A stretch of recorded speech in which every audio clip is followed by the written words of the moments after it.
గత యూపీఏ ప్రభుత్వం ప్రవేశపెట్టిన జాతీయ గ్రామీణ ఉపాధి హామీ పథకాన్ని మహాత్మాగాంధీ పేరుతో కొనసాగిస్తున్న ప్రభుత్వం కొత్తగా వచ్చిన ఎన్డీఏ ప్రభుత్వం పేరు మార్చి రామ్ ఉపాధి హామీ పథకం అని పెట్టడం మంచిది కాదని సిపిఎం పార్టీ రైతాంగ కార్మిక సంఘం జిల్లా అధ్యక్షులు జొన్నలగడ్డ వెంకమరాజు పేర్కొన్నారు. సోమవారం మున్సిపల్ కార్యాలయం వద్ద ఆయన కమిషనర్కు వినతి పత్రం అందించిన అనంతరం మాట్లాడారు. కేంద్ర రాష్ట్ర ప్రభుత్వాల ఉమ్మడి భాగస్వామ్యంతో గ్రామీణ ప్రాంతాల్లోని పేద కూలీలకు మద్దతుగా ఈ ఉపాధి హామీ పథకాన్ని ఏర్పాటు చేశారన్నారు. కూలీలను పెంచాల్సిన ప్రభుత్వం అందుకు తగిన నిధులు కేటాయించకపోగా అవినీతి అతి తక్కువ నిధులను కేటాయించి పథకాన్ని నిర్వీర్యం చేసేందుకు ప్రయత్నించడం దారుణమన్నారు. ఉపాధి హామీ పథకానికి తిరిగి మహాత్మాగాంధీ పేరు ఉంచాలని, వ్యవసాయ కూలీలకు పనిదినాలను పెంచుతూ కూలీ ధరలను కూడా పెంచాలని డిమాండ్ చేస్తున్నామన్నారు. ఉపాధి హామీ పథకాన్ని ఏదైతే మహాత్మాగాంధీ ఉపాధి పథకం ఉందో ఆ పేరు మార్చొద్దని, ఆ పేరుని యాసిడీస్గా మళ్ళీ ఆ జీవో తీసుకొచ్చి పునరుద్ధరించాలని ఒక డిమాండు. రెండో డిమాండు కనీస వేతనం రోజుకి 200 ఇమ్మని, సంవత్సరానికి రోజుకి 600 రూపాయలు కూలీ ఇమ్మని, సంవత్సరం 200 పని దినాలు కల్పించమని ప్రధాన డిమాండు. రోజు పట్టణ ప్రాంతంలో ఈరోజు పేద ప్రజలు చాలామంది వచ్చి ఇక్కడ ఉంటుండో కాలగట్టల మీద కాలనీలు ఉన్నారు. వాళ్ళకి ఉపాధి లేకుండా ఇబ్బంది పడిన పరిస్థితి. అందుకని మా సెంట్రల్ కమిటీ కానీ స్టేట్ కమిటీ కానీ పట్టణ ప్రాంతంలో నివసిస్తున్న కార్మికులు కానీ కర్షకులు కానీ వాళ్ళకి ఈ ఉపాధి హామీ పథకం కానీ వర్తింపు చేస్తే వాళ్ళ జీవనం కూడా బాగుపడద్దని ఉద్దేశంతోనే ఈరోజు అన్ని మున్సిపాలిటీలు కమిషన్లు కూడా అర్జీ ఇస్తున్నాం. ఈరోజు దీని గురించి మన వ్యవసాయ కార్మిక సంఘం జిల్లా అధ్యక్షులు వెంకమరాజు గారు మాట్లాడుతారు. ఈరోజు దేశవ్యాప్తంగా ఆంధ్రప్రదేశ్ వ్యవసాయ కార్మిక సంఘం ఆధ్వర్యంలో, అలాగే సిపిఎం ఆధ్వర్యంలో, మొత్తంగా అన్ని ప్రజా సంఘాల ఆధ్వర్యంలో గ్రామ సచివాలయాలు, నగరం, మున్సిపాలిటీ అన్ని పరిపాలనా కార్యాలయాల్లో ఒక అర్జీ ఇవ్వడం జరిగింది. ఏమిటి అర్జీ అంటే, ఈరోజు దేశంలో నిరుద్యోగ సమస్య అనేది తీవ్రంగా ఉంది. ఈ నిరుద్యోగ సమస్యని కొంతవరకైనా నిలవరించడం కోసంగా యూపీఏ ప్రభుత్వం ఉన్నటువంటి రోజుల్లో ఉపాధి హామీ చట్టం, మహాత్మాగాంధీ ఉపాధి హామీ చట్టం అనేటువంటిది తీసుకొచ్చారు.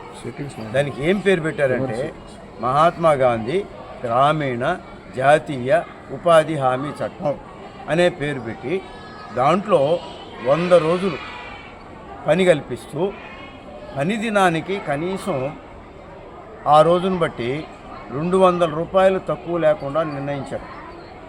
ఇది పెరిగినటువంటి ధరలను బట్టి పెంచాలి అనేటువంటి దాని మీద ఒక డిమాండ్ని చాలా కాలంగా ప్రజా సంఘాలు చేస్తూ వచ్చాయి.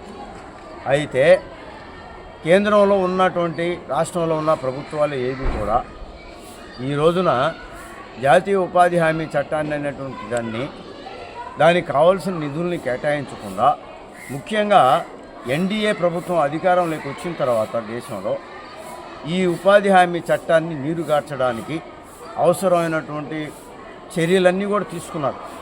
బడ్జెట్లో నిధులు కేటాయింపు తగ్గించడం, అనేక రకాలైనటువంటి నియమ నిబంధనల్ని మార్చడం, ఆ విధంగా ఏంటంటే ఈ చట్టాన్ని రోజు రోజుకి దిగజార్చేటువంటి పరిస్థితి తీసుకొచ్చి ఆఖరికి వచ్చేటప్పటికి ఈ రోజున చట్టం మహాత్మాగాంధీ పేరుతో కాకుండా విబీజీ రామ్జీ అనేటువంటి పేరు తీసుకొచ్చారు.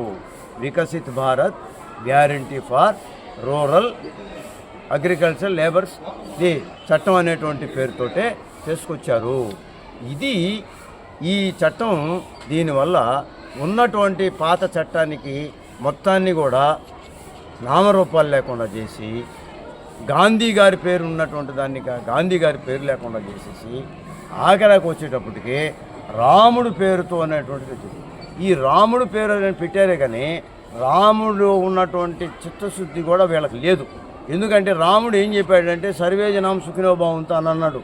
కానీ వీళ్ళకి సర్వేజనాం సుఖినో భవంతు కాదు, అందరు ప్రజలు బళ్ళే వీళ్ళకి కావాల్సింది ఎవరు బాగోగులంటే ఈ దేశంలో ఎవరైతే అదానీ అంబానీలు ఉన్నారో లక్షల కోట్ల రూపాయలు సంపాదించుకున్నారో వాళ్ళ మేలు కోరేదానికే వీళ్ళు పరిపాలన కొనసాగిస్తున్నారు కేంద్రంలో. కానీ వాళ్ళ బాగు కాదయ్యా, మీరు చట్టం తేవాల్సింది, చట్టాన్ని యథాస్థితిగా కొనసాగాల్సింది, నిధులు పెంచాల్సింది ఎవరి కోసం అంటే ఈ దేశంలో ఉన్నటువంటి వ్యవసాయ కార్మికులు, పేద ప్రజలు ఎవరైతే పని లేకుండా ఇబ్బందులు పడుతున్నారో, వలసలు పోతున్నారో, అనేక వలసల్లో పోయిన దగ్గర అనేక ఇబ్బందులు పడుతున్నారో అటువంటి వాళ్ళని దృష్టిలో పెట్టుకొని మీరు నిధులు కేటాయించండి అని చెప్పి మేము వ్యవసాయ కార్మిక సంఘంగా కమ్యూనిస్ట్ పార్టీగా చాలా సంవత్సరాల నుంచి డిమాండ్ చేస్తున్నాము. దీనికి భిన్నంగా వ్యతిరేకమైనటువంటి చట్టాన్ని ఈరోజు కేంద్రంలో ఉన్నటువంటి ఎన్డీఏ ప్రభుత్వం తీసుకురావడం అనేటువంటి దాన్ని మేము ఖచ్చితంగా నేను వ్యతిరేకిస్తున్నాం. ప్రజలందరూ కూడా దీన్ని వ్యతిరేకిస్తున్నారు. ఈరోజు ఒక మాటలో చెప్పాలంటే బీజేపీకి వ్యతిరేకంగా ఈరోజు ప్రజలు చాలా చర్చ జరుపుతున్నారు. అందుకని దీన్ని ఈరోజు మార్చినటువంటి చట్ట ప్రకారం రాష్ట్రంలో 40% రాష్ట్ర ప్రభుత్వం పెట్టుకోవాలి, 60% కేంద్రం పెడుతుంది. ఈ వాస్తవంగా చెప్పాలంటే గతంలో ఉన్నటువంటి చట్ట ప్రకారం 90% కేంద్రం నిధులు ఇస్తే 10% రాష్ట్రం ఇస్తున్నటువంటి పరిస్థితి. ఆ 10% కూడా రాష్ట్రం నిధులు కేటాయించడంలో అనేక ఇబ్బందులు పడుతున్నటువంటి రాష్ట్ర ప్రభుత్వాలను చూసాం.